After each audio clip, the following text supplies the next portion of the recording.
Clashes have again erupted in Poso, Central Sulawesi, claiming the lives of 2 people and wounding 8 others. And the Customs Office has recorded a rise in arms smuggling through various entry points in the country. Whether President Abdurrahman Wahid is still stalling for time is anyone's guess. What's clear now is that Mr. Wahid has repeated his warning to issue a decree on a state of emergency tomorrow. But the state of emergency itself would only take effect on July 31st.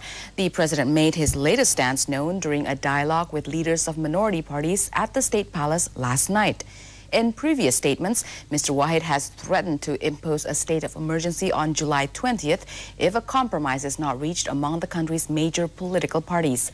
Parliamentary leaders have countered the move by threatening to hold a snap special session to hear the president's accountability.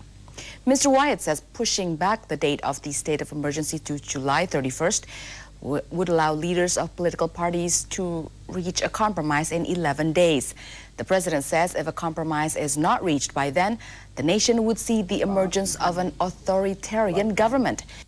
Kalau saja diriku adalah Miguelon, pasti aku tahu bagaimana cara mengatasinya. Tapi inilah aku, sedikit kaku. Kau mengerti? Jadi, aku tidak bisa mengatakan, ayo kita pindah ke tempat lain agar kita bisa... Aku tahu, mungkin para wanita lebih menyukai kaum lelaki yang bisa sedikit memerintah, berani. Tapi, coba bayangkan, Miguelon punya 2 wanita. Lalu, jangan melihat kakakku sebagai contoh. Aku tidak suka. Lelaki seperti dia bukan tipeku. Sebaliknya, yang lebih membuatku tertarik adalah seorang lelaki yang berusaha untuk mendapatkan keinginannya.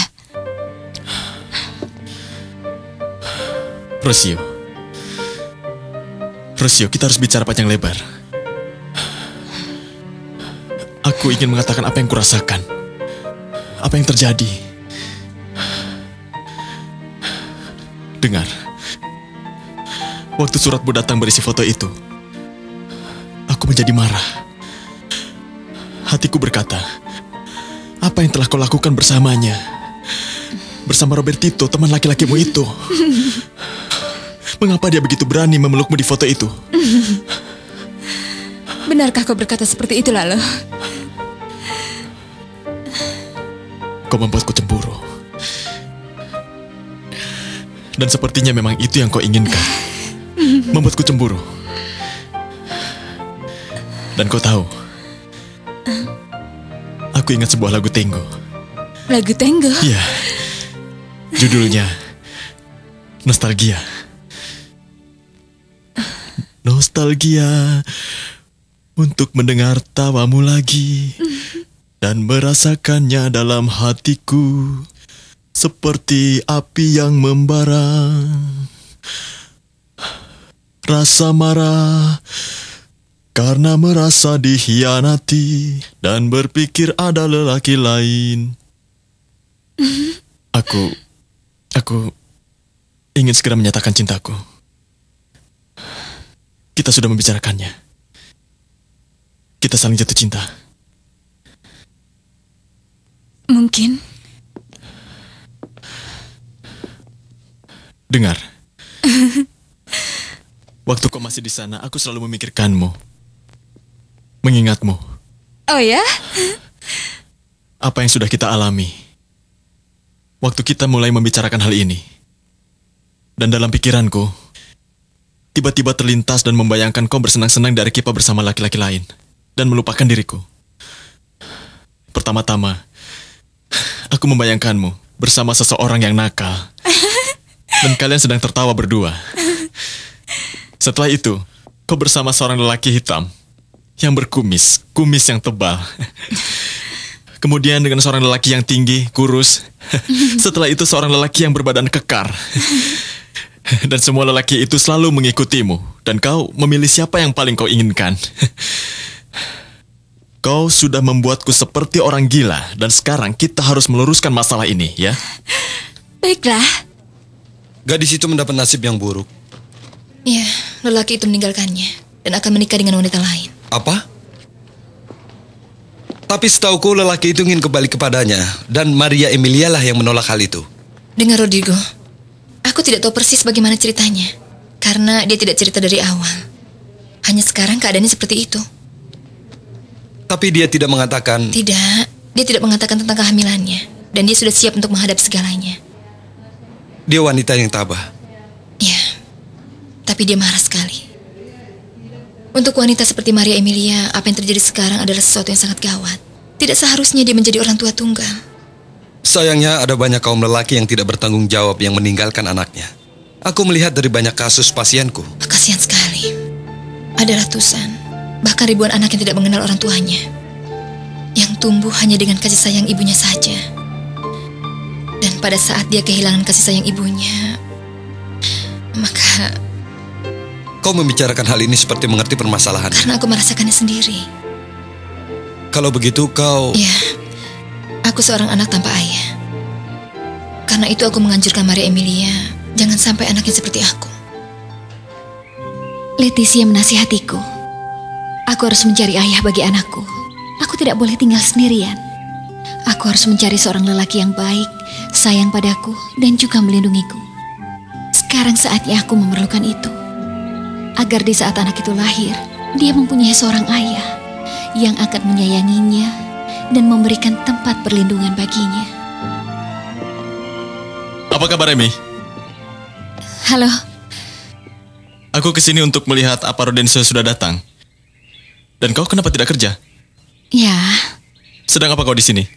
Tidak apa-apa, sedang berpikir. Emi, aku ingin mengatakan sesuatu. Aku juga ingin mengatakan sesuatu padamu. Oh ya? Kalau begitu kau saja dulu. Aku nanti saja. Baiklah.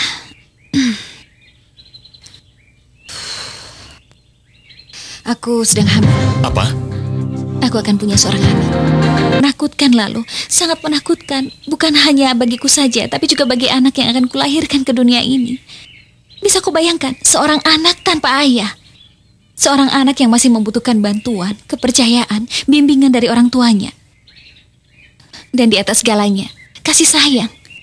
Seorang anak butuh kasih sayang setiap saat dia membutuhkan nasihat dari orang tuanya. Tapi Emi, lelaki itu... Dia tidak tahu masalah ini. Dia akan menikah dengan wanita lain. Tidak mungkin, Emi. Alejandro harus bertanggung jawab. Emi, kau harus mengatakan sesuatu. Tidak.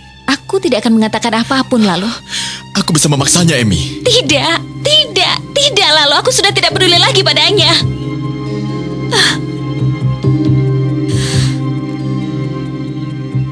Maafkan aku lalu. Aku kasar padamu, maaf. Lalu apa ceritamu? Tidak, sebenarnya... Kenapa harus ada masalah seperti ini? Emi, hal ini terjadi padamu.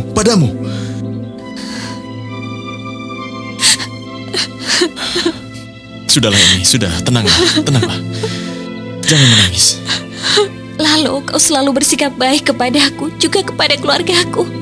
Kau selalu berada di sampingku di saat aku membutuhkanmu. Sekarang aku memerlukanmu. Aku membutuhkanmu. Maria Emilia. Aku membutuhkanmu lalu.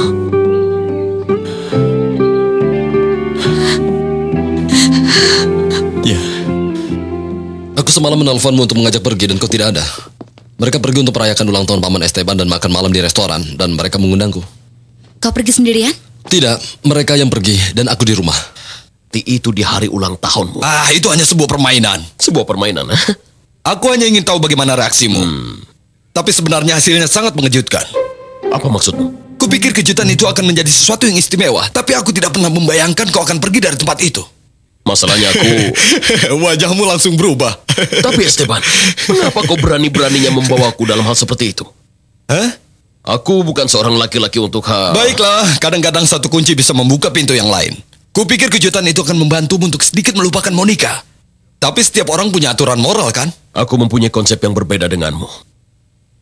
Aku sudah melakukan hal yang bodoh karena ingin mendapatkan sesuatu, tapi di luar itu, kelakuanku masih bisa dipertanggungjawabkan.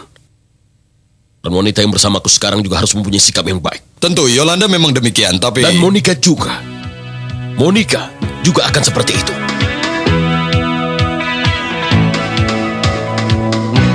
Jadi, ya atau tidak?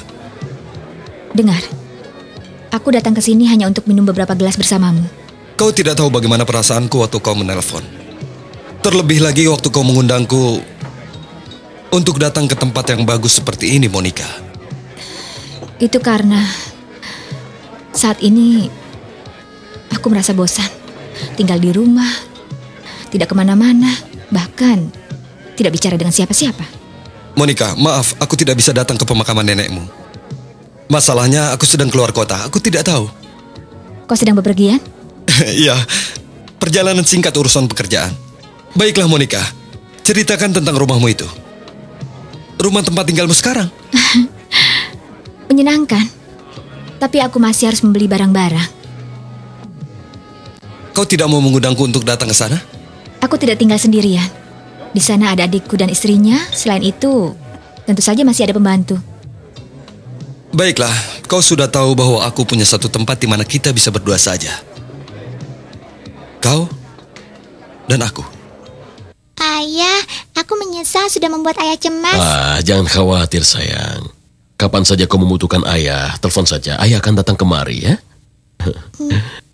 Ayah, bagaimana keadaan rumah yang ayah tinggali sekarang?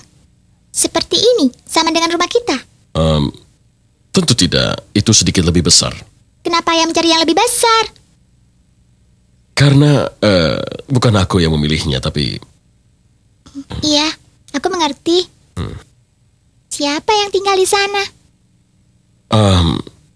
Adiknya Maria Emilia dan istrinya. Mereka baru menikah. Aku mengenalnya. Tapi dia sudah menikah.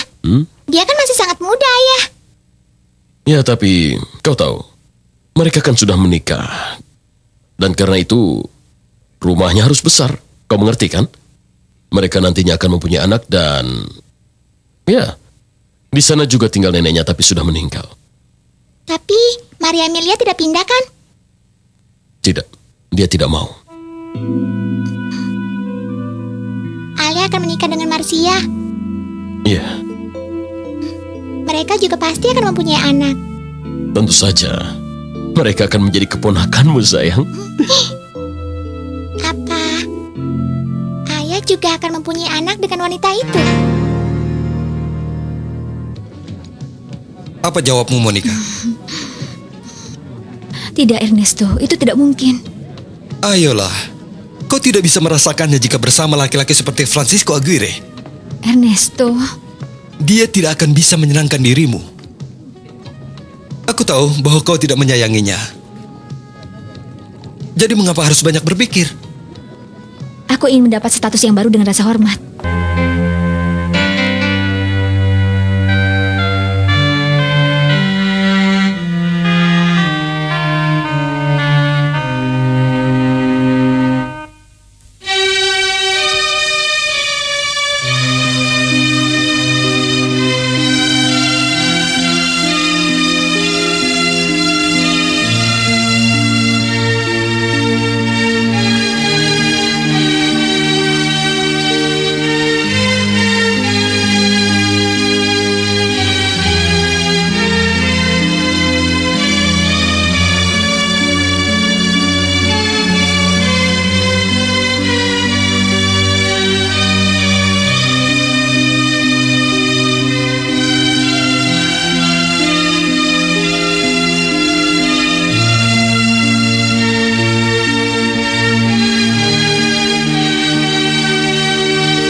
Bagaimana? Begini Raimundo. Regu pun... Mama melarangmu merasakan kesedihan untuk wanita itu. Dia itu sainganmu, sayang. Dan pengacau itu bisa mencuri cinta Bernardo.